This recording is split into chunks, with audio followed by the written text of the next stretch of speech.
Hello प्यारे बच्चों, welcome again to physics solution point.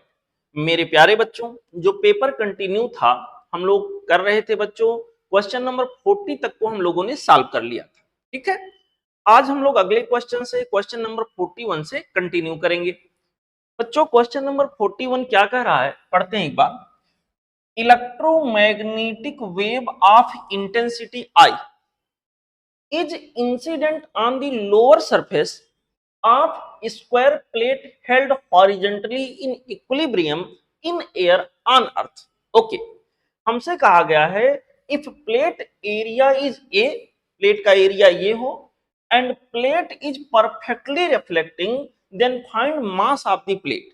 बच्चों यहां पर सवाल का कहना यह है कि कोई एक प्लेट है जिसका शेप बता रहा है स्क्वायर है, हॉरिजेंटल में है। मैं ऐसे हॉरिजेंटल में एक प्लेट स्क्वायर शेप का दिखाने का प्रयास कर रहा हूं। बेटा ये स्क्वायर शेप का कोई सा प्लेट है, ऐसे हॉरिजेंटल पोजीशन में कहीं पे रखा हुआ है, ये हॉरिजेंटल पोजीशन में रखा हुआ है। यहां पर बच्चों क्या हो रहा है, अगर ये हॉरिजेंटल पोजीशन में रखा हुआ है तो कहानी कुछ ऐसे है। इसके ऊपर सवाल का कहना है कि इलेक्ट्रोमैग्नेटिक वेव इसके लोअर सरफेस पर ऐसे इंसिडेंट हो रहे हैं, इलेक्ट्रोमैग्नेटिक वेव ऐसे इंसिडेंट हो रहे हैं, ऐसे इंसिडेंट हो रहे हैं बेटा, ऐसे इंसिडेंट हो रहे हैं। तो ऐसा होने से क्या होगा, इधर से प्रेशर फोर्स अप्लाई करेंगे, मोमेंटम में चेंज होगा, मोमेंटम में चेंज होने की वजह से फोर्स लगेगा। अगर अपवर्ड इनके कोलिजन की वजह से लगने वाला अपवर्ड फोर्स mg को बैलेंस कर देगा तो ये प्लेट ज्यों का त्यों हवा में टंगा रह जाएगा। ठीक है बच्चों, सस्पेंडेड रहेगा, वहीं पे झूलता रहेगा। तो सवाल यह है कि अगर ऐसा है, जो यहाँ इलेक्ट्रोमैग्नेटिक वेव इंसिडेंट हो रहा लोअर सरफेस पे, अगर उसकी इंटेंसिटी आई है तो यहाँ पर सर आप ये बताइए कि यहाँ पर इस प्लेट का जो मास रहा होगा वो कितना रहा होगा, यही सवाल है। समझ में आया बच्चों? देखो, किसी इलेक्ट्रोमैग्नेटिक वेव की इंटेंसिटी के लिए हम इक्वेशन यूज करते हैं energy per unit time per unit area. मान लेते E एनर्जी T टाइम में A एरिया पर पड़ रहा है, तो बच्चों इस हिसाब से जो इंटेंसिटी हमारा बनेगा वो होगा E divided by T divided by E। ठीक है, यहां के अंदर ये रहा इंटेंसिटी के लिए इक्वेशन। अब सवाल यह है कि फोर्स कितना अप्लाई होगा, और ये सरफेस परफेक्टली रिफ्लेक्टिंग है, मतलब जो इलेक्ट्रोमैग्नेटिक वेव गया होगा, जितनी स्पीड से गया होगा, इलेक्ट्रोमैग्नेटिक वेव है सी स्पीड से जाएगा, सी स्पीड से वापस आएगा। परफेक्टली रिफ्लेक्टिंग है मतलब एब्जॉर्प्शन जरा सा भी नहीं होगा। मेरे प्यारे बच्चों, फोर्स जो यहां अप्लाई होगा ना, फोर्स को हम लोग लिखेंगे change in linear momentum per unit time, ऐसे लिख देते हैं चेंज इन लीनियर मोमेंटम। अगर परफेक्टली रिफ्लेक्टिंग सरफेस से जाने वाले फोटॉन का, फोटॉन के हिसाब से समझिए, जो मोमेंटम होगा ई बाई सी, ओवरऑल एनर्जी अगर ई है तो ई बाई सी, आने वाले का भी ई बाई सी। तो बच्चों चेंज इन मोमेंटम हो जाएगा 2 टाइम्स ऑफ ई बाई सी, अपान यहाँ के अंदर क्या हो गया टी। और इस तरह से जो अपवर्ड डायरेक्शन में फोर्स लग रहा होगा वो हो जाएगा बच्चों 2 times of E by C by T. अब देखें, इसको थोड़ा यहां से कोरिलेट करना पड़ेगा क्योंकि इंटेंसिटी के टर्म में हमें जवाब देना है। बच्चों यहां पर अगर E बाई टी को मैं देखूं तो यहां से निकल के आ रहा कि E बाई टी के जगह पर सर आप I इंटू ये लिख सकते हैं। चलिए यहां रखते हैं, E बाई टी के जगह पर हम I इंटू ये रखने जा रहे हैं, तो ये हो जाएगा 2I इंटू ये डिवाइडेड बाई क्या हो गया बेटा C। ठीक है, ये जो फोर्स है ये किधर लग रहा, अपवर्ड। उतना अगर उतना mg भी हो, मतलब अपवर्ड लगने वाला फोर्स mg के जस्ट बराबर हो जाए तो इक्विलिब्रियम बन जाएगा, जैसा कि सवाल में बोल रहा है। तो यहां पर हम कहेंगे कि इक्विलिब्रियम कंडीशन में, इन इक्विलिब्रियम क्या होगा, F should be equal to mg। F का मतलब हो गया बेटा 2I A divided by C, this much would be equal to mg। That means यहां के अंदर बच्चों जो हमारे पास यम होगा वो आ जाएगा 2IA, 2 times of I into A divided by, यहां के अंदर आ जाएगा C इंटू जी, यहां पर आ गया C इंटू जी। हम ऑप्शन अगर मैच कराएं कि यहां से मैचिंग कौन हो रहा है तो देखते हैं 2IA डिवाइडेड बाई CG, यहां पर बच्चों ऑप्शन 4 मैच कर रहा है। तो इस पर्टिकुलर क्वेश्चन के लिए जो करेक्ट चॉइस होगा दैट वुड बी ऑप्शन 4। समझ में आया बच्चों? होपफुली आप लोगों को ये सवाल बेटा समझ में आया होगा। अब हम लोग अगले सवाल पे आगे बढ़ेंगे। चलते हैं बच्चों अगले सवाल पे, अगले क्वेश्चन पे, जो कि होगा क्वेश्चन नंबर 40। हमारा अगला क्वेश्चन है क्वेश्चन नंबर 42। देखते हैं क्या कह रहा है। Light from to coherent sources of same amplitude and wavelength lambda illuminate the screen. YDSC का केस हो गया। The intensity of central maxima is I. बहुत बढ़िया। सेंट्रल मैक्सिमा का जो इंटेंसिटी है वो आई, बल्कि इसको आई नॉट कर लेते हैं, आई नॉट रहना चाहिए। सेंट्रल मैक्सिमा की इंटेंसिटी आई नॉट है। YDSC का केस ऐसा बोला कि इन YDSC if the sources were incoherent, अगर सोर्सेज कोहेरेंट की बजाय इनकोहेरेंट कर दिए जाएं तो intensity of same point will be. बच्चों यहां के अंदर मान लो यहां दो स्लिट्स ऐसे बने हुए हैं YDSC में, यहां से एक लाइट, यहां से एक लाइट, सेंट्रल मैक्सिमा यहां पर मुझे मिला, सेंट्रल मैक्सिमा मिला। अगर यहाँ की इंटेंसिटी आई है, यहाँ की इंटेंसिटी आई है, तो यहाँ सेंट्रल मैक्सिमा की इंटेंसिटी हमारे पास आता है 4i। इन केस जब दोनों का विड्थ बराबर हो, दोनों से सेम एम्पलीट्यूड या सेम इंटेंसिटी के वेव आई चल रहे हैं, तो सेंट्रल मैक्सिमा की इंटेंसिटी यहाँ के अंदर 4i आता है निकालने पर, मैक्सिमा की इंटेंसिटी। अब सवाल कह रहा कि अगर यहां से और यहां से चलने वाले सोर्सेस कोहेरेंट ना हो, तो कोहेरेंट ना होंगे बेटा तो उनके बीच फेज रिलेशनशिप जो है, फेज डिफरेंस कांस्टेंट नहीं रहेगा। और ऐसे केस में जो इंटेंसिटी आएगा वो यहां मैक्सिमम जो मिल रहा था उसका हाफ हो जाएगा, इनफैक्ट एवरेज होता है। एवरेज इंटेंसिटी अगर sources, if sources are incoherent, अगर सोर्सेज बच्चों इनकोहेरेंट होंगे देन जो सेंट्रल मैक्सिमा होगा उसकी नई इंटेंसिटी जो होगी वो मैक्सिमम इंटेंसिटी जो हमें पहले मिल रहा था उसका बाई 2 हो जाएगा। तो यहां के अंदर बच्चों जो सही जवाब होगा इस हिसाब से वो हो जाएगा ऑप्शन 4। इनफैक्ट एवरेज इंटेंसिटी होती है। इनकोहेरेंट सोर्सेज के केस में हम एवरेज इंटेंसिटी निकालते हैं और एवरेज इंटेंसिटी निकालने के बाद मैक्सिमम का हाफ हो जाता है। ठीक है, ये तभी आप लगाओगे जब सोर्सेज क्या हो, इनकोहेरेंट हो। तो कोहेरेंट के केस में जो आता मैक्सिमा उसका हाफ कर देना है इनकोहेरेंट के केस में। ठीक है, अगर हम 4i के टर्म में बताते तो 2i हो जाता। फिलहाल ऑप्शन के लिहाज से यहां पर करेक्ट चॉइस जो हमारे पास होगा बेटा दैट वुड बी ऑप्शन 4। ठीक, चलते हैं अगले क्वेश्चन पे। बच्चों हमारा अगला सवाल है क्वेश्चन नंबर 43। देखिए क्या कह रहा है। माफ करिएगा, the de Broglie wavelength associated with electron in nth Bohr's orbit is.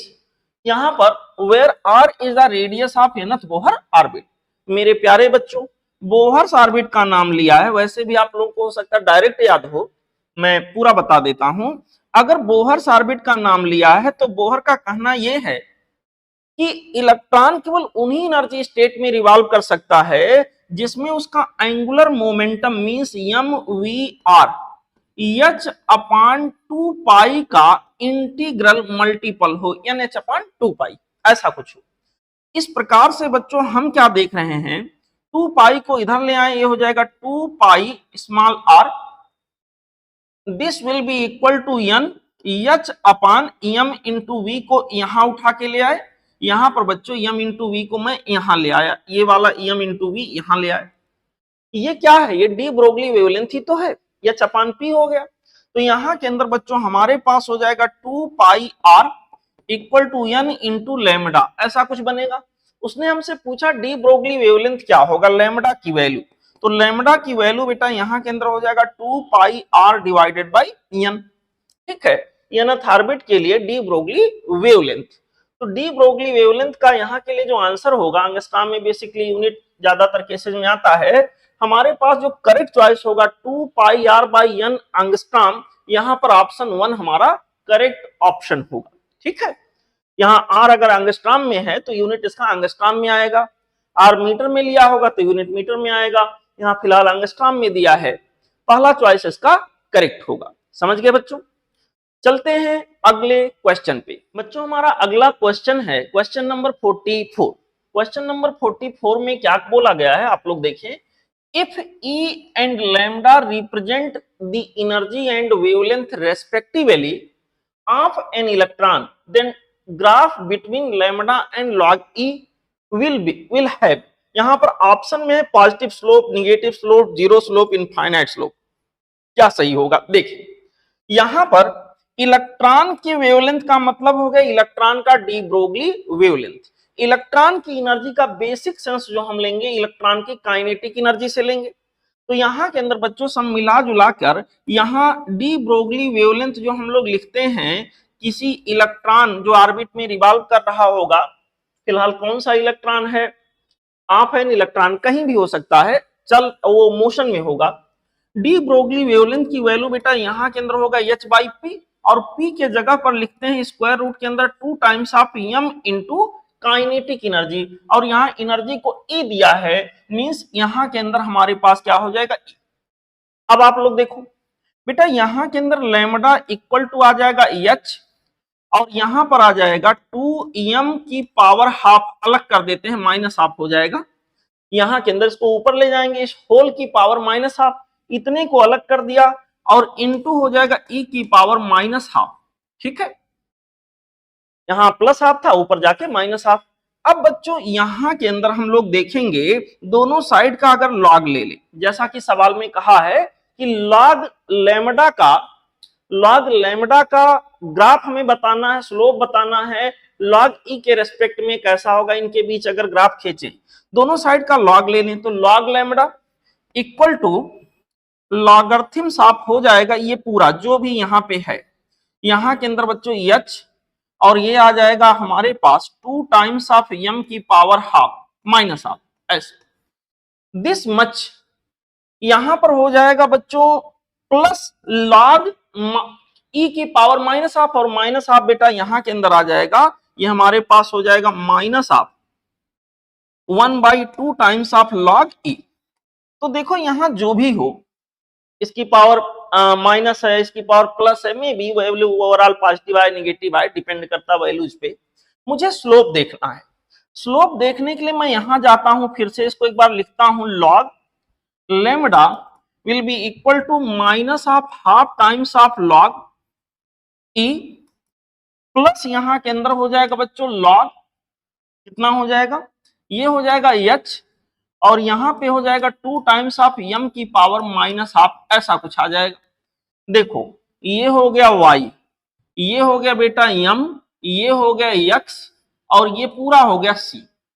फिलहाल हमें स्लोप के बारे में क्योंकि केवल पूछा गया तो ज्यादा उधर हम नहीं जा रहे एनालिसिस के लिए, हम यहां पे देखें बच्चों, तो इसका जो स्लोप होगा, slope y equal to m x plus c के हिसाब से जो स्लोप होगा वो हमारे पास आ जाएगा टेन थीटा की वैल्यू बेटा माइनस हाफ, यानी स्लोप कैसा आ गया, निगेटिव आ गया। स्लोप यहाँ के अंदर बच्चों निगेटिव होगा, इसका मतलब जो करेक्ट चॉइस हम लोग यहाँ पे लेंगे वो होगा ऑप्शन 2। ठीक है, option 2 would be the correct choice for this particular question. Now let's enjoy question number next. हमारा अगला क्वेश्चन है क्वेश्चन नंबर 45। क्वेश्चन नंबर 45 में कहा गया है mass defect in a nucleus is 3.5 AMU। बहुत बढ़िया, कहा कि then binding energy of the nucleus is. बच्चों मास डिफेक्ट जो होता है वही तो बाइंडिंग एनर्जी में कन्वर्ट होता है। किसी न्यूक्लियस का जो मास डिफेक्ट होता है उस मास डिफेक्ट को अगर c स्क्वायर से मल्टीप्लाई कर दें तो जो यहाँ के अंदर एनर्जी बन के आता है उसी को बाइंडिंग एनर्जी का नाम देते हैं। अब यहाँ पे हमारा जो 1 AMU होता है लगभग बच्चों 931 मेगा इलेक्ट्रॉन वोल्ट या इससे हल्का सा ज्यादा होता है। ठीक है, यहाँ के अंदर कहा कि मास डिफेक्ट इतना AMU है, इसका मतलब 3.5 AMU का अगर मास डिफेक्ट होगा तो इसके इक्विवेलेंट एनर्जी आ जाएगा 931 इंटू 3.5 मेगा इलेक्ट्रॉन वोल्ट। ठीक है बेटा, इसको आप सॉल्व करोगे तो 3000 से हल्का सा ज्यादा जाने की उम्मीद है। अगर मैं ऑप्शन को देखूं तो बच्चों यहाँ करेक्ट मैचिंग जो हमें दिखेगा वो होगा बच्चों एक ही है, ऐसा ज्यादा सॉल्व करने की जरूरत नहीं है। यू कैन अप्रोक्सीमेट, यहां के अंदर बच्चों जो करेक्ट चॉइस होगा 3260.25 मेगा इलेक्ट्रॉन वोल्ट। ठीक है, लगभग लगभग एक ही ऑप्शन आसपास है, तो यहाँ मल्टीप्लाई करने में टाइम खर्च नहीं करना है। करेक्ट चॉइस यहाँ के लिए जो होगा वो होगा बच्चों ऑप्शन 3। ठीक है, ये था सोल्यूशन क्वेश्चन नंबर 45 का। अब हम लोग बच्चों आगे बढ़ेंगे अगले क्वेश्चन। बच्चों हमारा अगला क्वेश्चन है क्वेश्चन नंबर 46। देखें आप लोग, हमसे कहा गया है focal length of objective and the eyepiece of a compound microscope is 1 centimetre. यहाँ पे फोकल लेंथ बच्चों मेंशन किया गया है, ऑब्जेक्टिव के लिए 1 सेंटीमीटर, इनफैक्ट ये आपको दिया है एफओ, और आई पीस के लिए यहां पर 5 सेंटीमीटर ये आपको दिया है एफई। कहा गया है an object placed at A distance of 1.1 centimetre, 1.1 centimetre पे रखा गया, कहां से? From objective, from the objective, मतलब ये आपको दिया गया है यूओ। ठीक है, ऑब्जेक्टिव से ऑब्जेक्ट की दूरी। Has its final image formed at 25 centimetre from the eyepiece, मतलब कंपाउंड माइक्रोस्कोप के द्वारा जो फाइनल इमेज बनाया गया, दो इमेज बनेंगे इंटरमीडिएट और फाइनल, जो फाइनल इमेज बना वो कहां पे बन रहा है? यहाँ 25 सेंटीमीटर, कहां से? आई पीस से। फाइनल इमेज की दूरी आई पीस से 25 सेंटीमीटर, मतलब ये आपको दिया है वीई। आई फाइनल इमेज को कौन बनाएगा? आई पीस। आई पीस से डिस्टेंस आपको दे रखा है। हमसे कहा गया दोनों लेंसेज के बीच का सेपरेशन क्या होगा। तो बच्चों इसको सॉल्व करने का प्रयास हम लोग करते हैं। देखें आप लोग, यहां पर ये हमारे पास हो गया ऑब्जेक्टिव लेंस, और ये हो गया बच्चों यहाँ पे आई पीस, कंपाउंड माइक्रोस्कोप है, यहाँ ऑब्जेक्टिव छोटा होगा और आई पीस यहाँ के अंदर बड़ा होगा। ऐसे देखिए मेरे प्यारे बच्चों, मेरे अच्छे बच्चों, सच्चे बच्चों, बहादुर बच्चों, होनहार बच्चों, सीखो समझो खूब आगे बढ़ो। एक कोई ऑब्जेक्ट रखा है और इस ऑब्जेक्ट की डिस्टेंस ऑब्जेक्टिव से यूओ आपको दिया है, अभी मैंने बताया था 1.1 सेंटीमीटर। ये कोई इंटरमीडिएट इमेज कहीं बनाएगा, सपोज करिए इंटरमीडिएट इमेज यहां कहीं बना बेटा।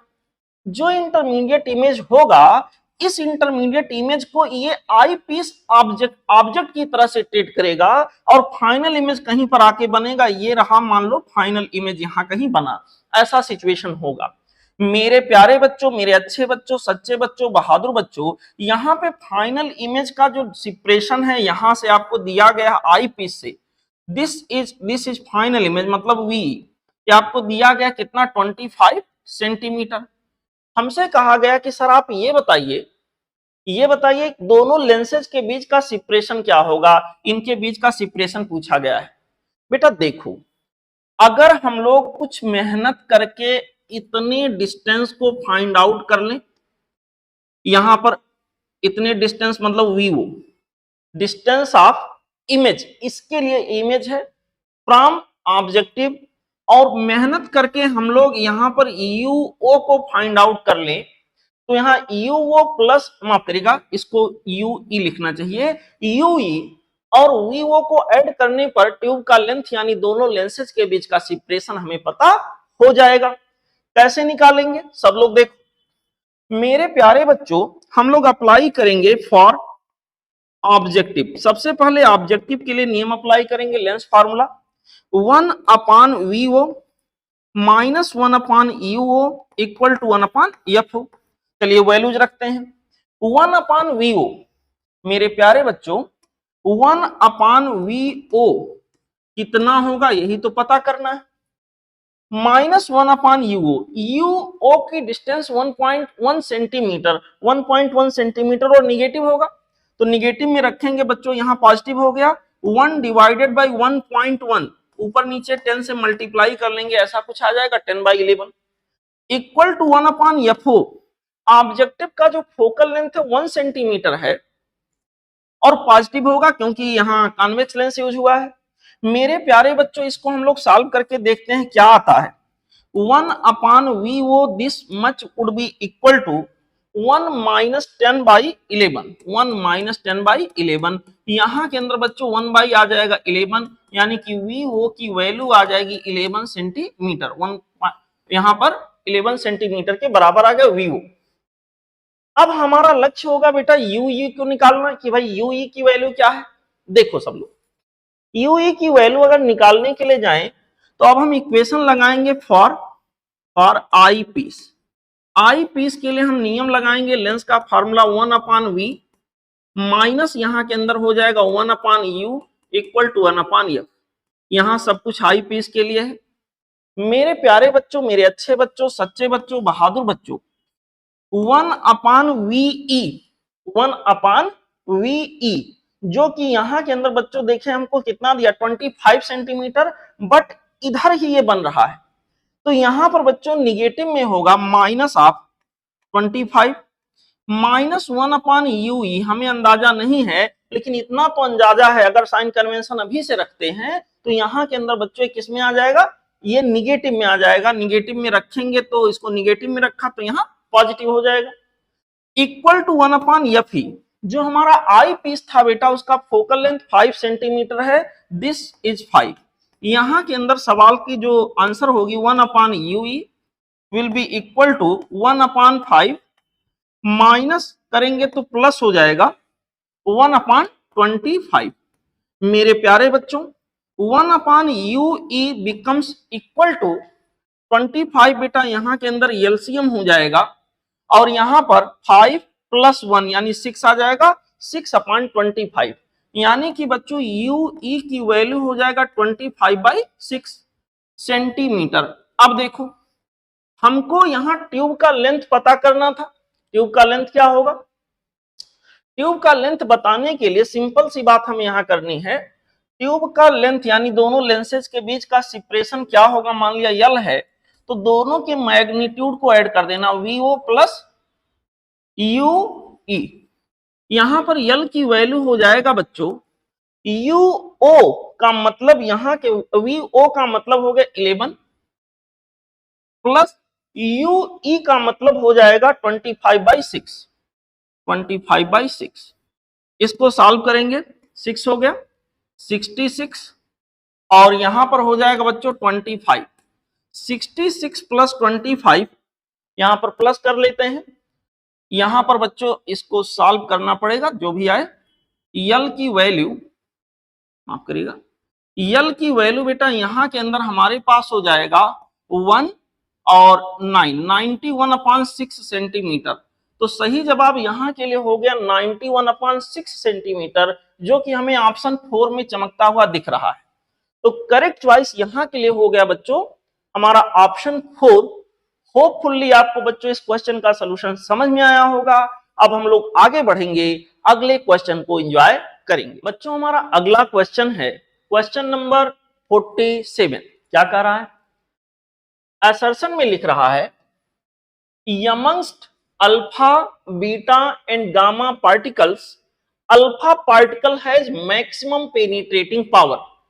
क्या ऐसा है बेटा, पेनिट्रेटिंग पावर का अगर ऑर्डर देखें, मैंने आपको बताया था तो पेनिट्रेटिंग पावर में सबसे ज्यादा गामा होगा, फिर बीटा आएगा, फिर अल्फा की बारी आएगी। पेनिट्रेटिंग पावर साइज के इनवर्सली प्रोपोर्शनल होगा। यूं कह सकते हैं साइज जिसका छोटा होगा उसका पेनिट्रेटिंग पावर ज्यादा होगा। तो यहां पर पेनिट्रेटिंग पावर का ऑर्डर ये होगा, उसने उल्टा बोला है, करा अल्फा के पास मैक्सिमम पेनिट्रेटिंग पावर होगा। सर ये बात गलत है, इसका मतलब असर्शन जो है वो गलत हो गया। हमसे रीजन में लिख रहा है alpha particle is heavier than beta and gamma particle. ये तो बात सही है, अल्फा पार्टिकल हेवियर होता है बेटा बीटा और गामा पार्टिकल के कंपैरिजन में, इसमें कोई डाउट वाली बात नहीं है। तो यहां पर असर्शन जो हुआ वो तो सही हुआ, माफ करिएगा, असर्शन जो हुआ वो गलत हुआ और रीजन जो हुआ वो क्या हो गया, सही हो गया। तो पहले में करा बोथ करेक्ट, नहीं ये इज करेक्ट, गलत बात, ये is incorrect but r is correct. यहां option 3 would be the correct choice for this particular question. समझ आया बच्चों, ये था सॉल्यूशन क्वेश्चन नंबर बच्चों 47 का। अब हम लोग आगे बढ़ेंगे अगले क्वेश्चन पे जो कि होगा क्वेश्चन नंबर 40। जो हमारा अगला क्वेश्चन है क्वेश्चन नंबर 48। देखें आप लोग, कहा गया कॉलम फर्स्ट स्पेसिफाइज ये point distance specifies a point distance small r from the centre या फिर एक्सिस ऑफ ये सिमेट्रिकल डिस्ट्रीब्यूशन ऑफ चार्ज। ठीक है, column second gives the variation of electric field intensity at point P as a function of r. Match the columns, columns को match कराना है। देखो पहला क्या कह रहा है, P lies outside of a straight wire having uniform linear charge density। यहां के अंदर बच्चों एक स्ट्रेट वायर अगर हो ऐसे, इसके बाहर की बात की जाए, इसके बाहर यहां कहीं मुझे इलेक्ट्रिक फील्ड की इंटेंसिटी निकालनी है, यूनिफॉर्म चार्ज डिस्ट्रीब्यूशन अगर इसके ऊपर है, अगर ये वायर का लेंथ बहुत बड़ा हो तो आपको याद होगा यहां इंटेंसिटी आ गया था lambda divided by 2 pi epsilon naught r, ऐसा कुछ आ रहा था। तो आप देख रहे हैं ऐसे केस में जो इंटेंसिटी होगा वो इनवर्सली प्रोपोर्शनल टू आर होगा। मतलब फर्स्ट की मैचिंग हम बी से कराएंगे। फर्स्ट की मैचिंग बी से होता हुआ हमें दो ऑप्शन में दिख रहा है, यहां पर फर्स्ट और थर्ड, यानी कि ये दोनों तो गए, ये हो नहीं सकते। दूसरा कह रहा है पी लाइज इनसाइड ये स्फेरिकल चार्ज कंडक्टर।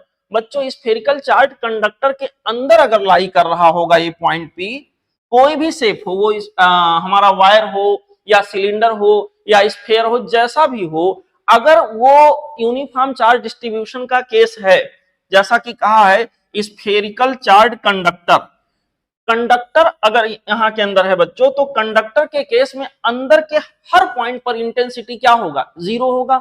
तो इंटेंसिटी आर पर डिपेंड ही नहीं करेगा, ऐसा बोल सकते हैं। जीरो तो दिया नहीं, फिलहाल डिपेंड ही नहीं करेगा, तो सेकंड का जो कॉम्बिनेशन मैच करेगा वो डी से करेगा। अब इन दोनों में बच्चों जो संभावित थे, दोनों ही में सेकंड का मैचिंग डी से कराया गया है, मतलब एक स्टेप कम से कम और आगे जाना पड़ेगा। थर्ड में कहा गया है P lies inside a spherical body having uniform volume charge density।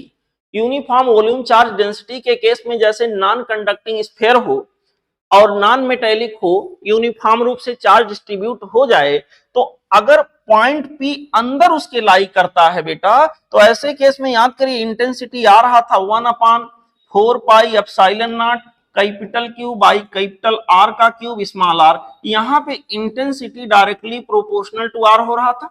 इसका मतलब जो थर्ड होगा उसका मैचिंग बच्चों यहां सी से होना चाहिए। थर्ड में जो मैचिंग होगा वो सी से होगा, और अगर मैं फर्स्ट और थर्ड ऑप्शन को फिल्टर करूं तो केवल हमें पहले में ऐसा मैचिंग दिख रहा है। अब फोर्थ भी मैच कराना चाहो करा सकते हो, ऐसे तो ऑप्शन स्पष्ट हो गया। P lies outside of the plane non-conducting sheet।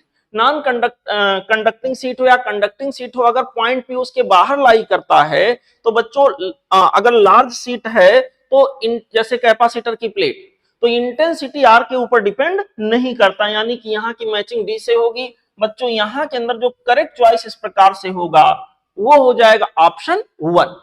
ठीक है, option 1 would be the correct choice for this particular question। Now let's enjoy question number next one। बच्चों हमारा अगला क्वेश्चन है क्वेश्चन नंबर 49।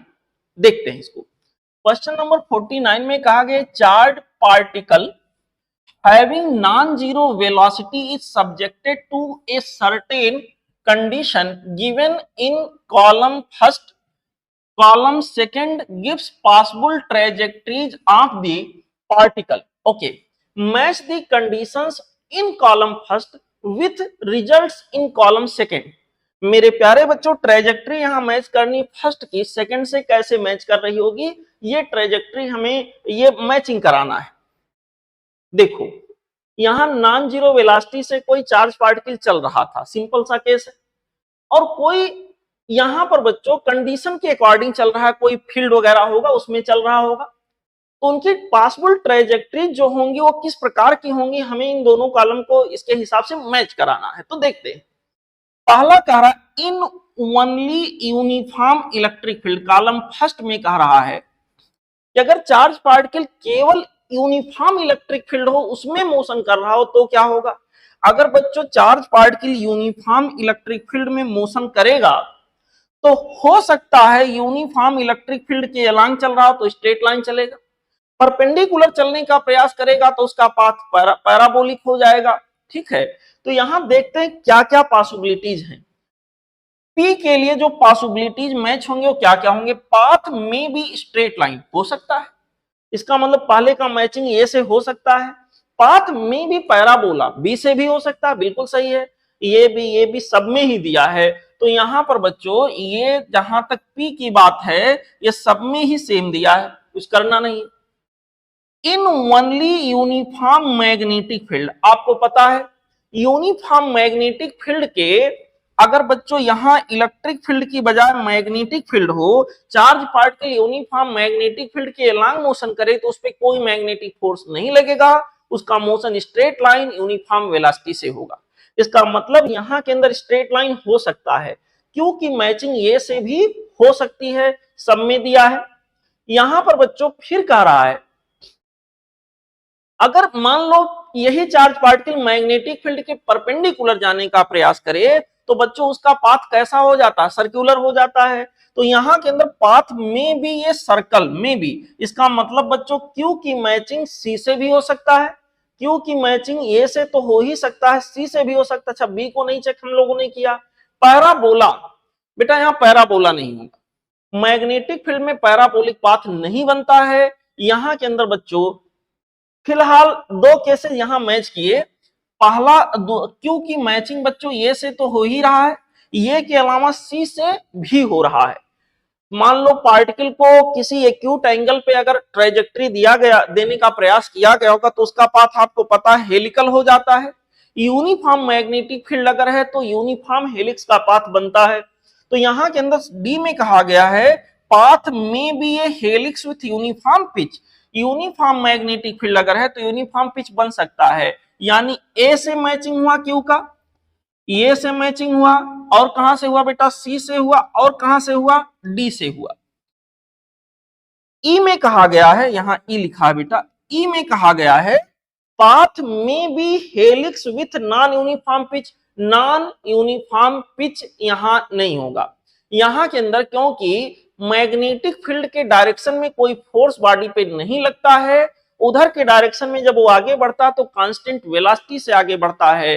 तो यहां के अंदर बच्चों सब मिला जुलाकर ये तो मैचिंग होगा नहीं। ये सी एंड डी, ये सी एंड डी यहां पर मुझे दिखा, ये सी एंड डी यहां पर मुझे दिखा, ए बी सी डी यहां सब दिख गया, तो ये तो होगा नहीं, ये दोनों गए। अभी यहां इन दोनों को कैंसिल कर देते हैं। अब दो में कंपटीशन रह गया। हमसे कहा गया आर में, यहां स्टेटमेंट आर जो बनाया गया है, in uniform magnetic and uniform electric field that are both parallel, charge particle ऐसी जगह चले जहां इलेक्ट्रिक फील्ड और मैग्नेटिक फील्ड दोनों ही हों।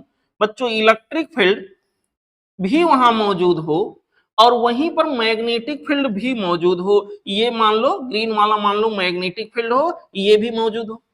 चार्ज पार्टिकल अगर ऐसे सीधे गया तो ना तो उसके ऊपर इलेक्ट्रिक फोर्स तो लगेगा, मैग्नेटिक फोर्स लगेगा ही नहीं, स्ट्रेट लाइन मोशन होगा, एक्सीलेटेड होगा। यहां के अंदर स्ट्रेट लाइन हो सकता है, इसका मतलब जो आर की मैचिंग है वो ये से यहां के अंदर हो रहा है, इसमें कोई डाउट नहीं है। दी पाथ में भी पैराबोला, अगर बच्चों इलेक्ट्रिक और मैग्नेटिक फील्ड दोनों है तो पाथ पैराबोला नहीं हो सकता है। यहां के अंदर बच्चों पाथ पैराबोला यहां नहीं हो सकता है। यहां और क्या क्या पॉसिबिलिटीज हैं? अगर पार्टिकल को यूं आपने फेंका तो उसका मोशन हेलिकल तो होगा और इलेक्ट्रिक फील्ड की वजह से आगे एक्सिलरेट क्योंकि होगा तो उसका पिच का लेंथ बढ़ता जाएगा। तो यहां के अंदर बच्चों जैसा कि कहा गया पाथ में भी ये helix with non uniform pitch, यहां के अंदर बच्चों ई से इसकी मैचिंग होगी, बाकी सर्कुलर अब तो नहीं हो सकता। अगर इलेक्ट्रिक और मैग्नेटिक दोनों फील्ड है तो सर्कुलर नहीं हो सकता। यूनिफॉर्म पिच का इसलिए नहीं हो सकता क्योंकि इलेक्ट्रिक फील्ड भी मौजूद है। यहां पर बच्चों दो जगहों से इसकी मैचिंग होगी, यहां पर ई से और कहां से बेटा? और ई से। तो ये और ई से मैचिंग हमें आर के अनुसार होना चाहिए, जो कि हमारा ऑप्शन इसमें दिख रहा है बच्चों, यहां ऑप्शन थर्ड में दिख रहा है। दो में ही कंपटीशन था, स्पष्ट हो गया। बाकी अगर देखूं तो इन दोनों ही में यस की matching A B C D E सबसे करा दिया गया है। यस है क्या? Subjected to net force of constant magnitude. तो ऐसे केस में जहां पर ये दोनों फील्ड, जहां पर पता ये चल रहा है कि भाई एक कांस्टेंट मैग्नीट्यूड का फोर्स बॉडी के ऊपर लग रहा है, तो दो चीजें मिलकर पाथ को डिसाइड करेंगी, क्योंकि पहले से वेलोसिटी था। अगर वेलोसिटी के एलॉन्ग नेट फोर्स होगा तो पाथ उसका स्ट्रेट लाइन रहेगा, वेलोसिटी के परपेंडिकुलर नेट फोर्स होगा तो पाथ उसका बच्चों कैसा हो जाएगा, पाथ उसका यहां के अंदर हो सकता है सर्कुलर हो जाए या हो सकता पैराबोलिक हो जाए। यहां के अंदर बच्चों सब मिला जुलाकर फिलहाल पैराबोलिक होने की उम्मीद बन रही है, तो ये भी हो सकता है, ये भी हो सकता है। कांस्टेंट मैग्नीट्यूड का फोर्स लगता रहे तो बेटा यहां के अंदर में भी उसका पाथ सर्कुलर भी हो जाए, जैसा कि मैग्नेटिक फील्ड के केस में आपने देखा है। तो यहां कई सारी पॉसिबिलिटीज बन रही हैं। यहां बच्चों वेलोसिटी के डायरेक्शन और फोर्स के डायरेक्शन मिल करके पाथ कैसा होगा उसको मैनेज करेंगे, तो इसमें से कोई भी पाथ हो सकता है। और उस बिहाफ पर जो करेक्ट चॉइस यहां पर बेस्ट बैठ रहा है बच्चों, वो हमारे पास हो जाएगा ऑप्शन 3। ठीक है, option 3 would be the correct choice for this particular question. ठीक है बच्चों, चलते हैं अगले। हमारा अगला क्वेश्चन है क्वेश्चन नंबर 50। ठीक है, क्वेश्चन नंबर 50 में एक असर्शन और रीजन वाला सवाल ये है। असर्शन में क्या बोला गया है, डेफिनिट इंटीग्रल ऑफ ये function is defined as the area under the curve. बिल्कुल बेटा, यहां के अंदर डेफिनिट इंटीग्रेशन जो होता है, यहां पर मान लो कोई फंक्शन है, यहां पर ऐसे उसका ग्राफ जा रहा है। डेफिनिट इंटीग्रेशन मान लो हमने रेंज लेकर यहां से यहां तक का इंटीग्रेशन किया, तो इनफैक्ट ये वाला एरिया निकल के चला आता है। यहां ये कोई फंक्शन है, किसी अदर के रेस्पेक्ट में ये ऐसे चेंज हो रहा है। मेरे प्यारे बच्चों, इसमें कोई डाउट नहीं, डेफिनिट इंटीग्रेशन से हमें एक पर्टिकुलर सेक्शन का, एक पर्टिकुलर कर्व के पार्ट का एरिया हमें मिल रहा होता है, तो इसमें कोई डाउट नहीं, असर्शन हमारा सही बोल रहा है। रीजन में कहा कि definite integral of a function is always positive. नहीं सर, ये बात गलत है। मान लो कोई सिग्नल ऐसे चल रहा है, सपोज करो एसी सिग्नल हो, यहां से यहां तक का डेफिनिट इंटीग्रेशन निकालें तो पॉजिटिव में आएगा, लेकिन यहां से यहां तक का डेफिनिट इंटीग्रेशन निकालें तो निगेटिव में आएगा। यानी पॉजिटिव या निगेटिव कुछ भी हो सकता है, उसने कहा हमेशा पॉजिटिव होगा, ये बात गलत है। तो इस तरह से बच्चों असर्शन तो सही है बट रीजन गलत है। असर्शन इज करेक्ट, ये is correct but reason is not correct. यहां के लिए ऑप्शन 2 करेक्ट चॉइस होगा। ठीक है, ये था बच्चों सॉल्यूशन इस पर्टिकुलर पेपर का। आप लोगों के रिक्वेस्ट पे मैंने इसको करा दिया। अगर आल्दो कोई डाउट आपको अभी भी है तो आप बेटा मुझे मैसेज करके सवाल को पूछ सकते हो, और बस आप लोग आगे बढ़ते रहो और मेहनत से पढ़ाई करते रहो। ठीक है, चलते हैं बच्चों, फिर मिलेंगे किसी और वीडियो में। तब तक पढ़ते रहिए, हंसते रहिए, मुस्कुराते रहिए। Thank you.